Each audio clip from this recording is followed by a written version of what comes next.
Memetik stroberi mudah bagi manusia, tetapi revolusioner bagi robot. Tahun 2025 menandai berakhirnya program pengembangan robotika 5 tahun dari pemerintah Cina. Program menyimpan visi ambisius untuk menjadi nomor 1 di bidang robotika mutakhir dalam berbagai industri. Pemerintah Cina ingin menggunakan robot di semua sektor industri, mulai dari pertanian hingga manufaktur. Cina memang tidak punya pilihan. Dengan kesenjangan populasi yang besar, pekerja manusia bukan lagi opsi yang bisa diandalkan.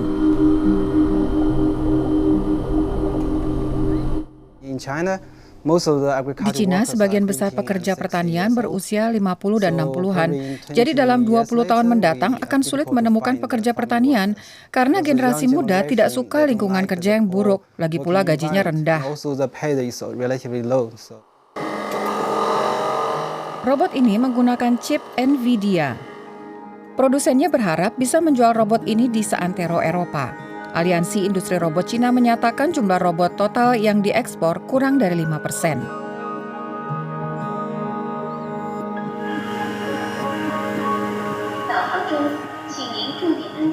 Label Made in China masih membuat calon pelanggan ragu sampai mereka melihat sendiri kemampuan robot tersebut.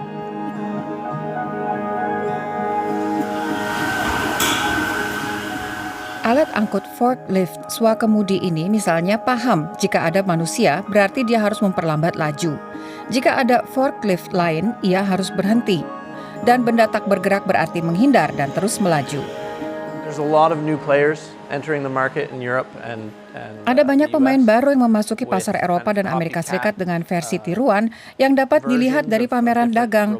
Banyak inovasi berasal dari Cina dan dunia butuh waktu untuk mengejar. Tapi saya rasa kita sudah hampir sampai.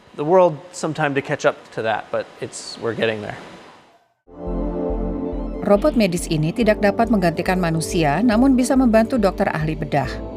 Dokter di bagian kemudi dan secara teknis, robotlah yang melakukan operasi.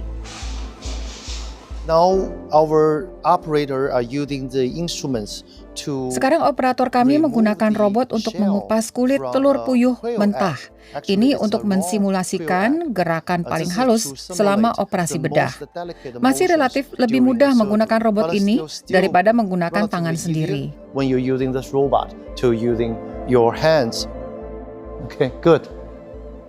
Operasi berhasil, baik pada telur maupun pada manusia. Produsen mengatakan robot mengurangi risiko pendarahan dan pasien pulih lebih cepat dari operasi, termasuk dalam pengangkatan kanker. Dan harganya hanya setengah dari harga produk buatan Amerika Serikat. Cina melakukan otomatisasi industri dengan kecepatan jauh lebih tinggi dibanding negara manapun di dunia. International Federation of Robotics menempatkan Cina di peringkat ketiga dalam kategori jumlah robot industri. Cina melampaui Jerman pada tahun 2023. Hanya dalam waktu 4 tahun Cina menggandakan jumlah robot industri dibanding pekerja. Tidak seperti negara-negara barat, Cina dapat menginvestasikan dana besar di bidang robotika untuk jangka waktu yang panjang. Kemajuan teknologinya juga semakin sulit dilacak.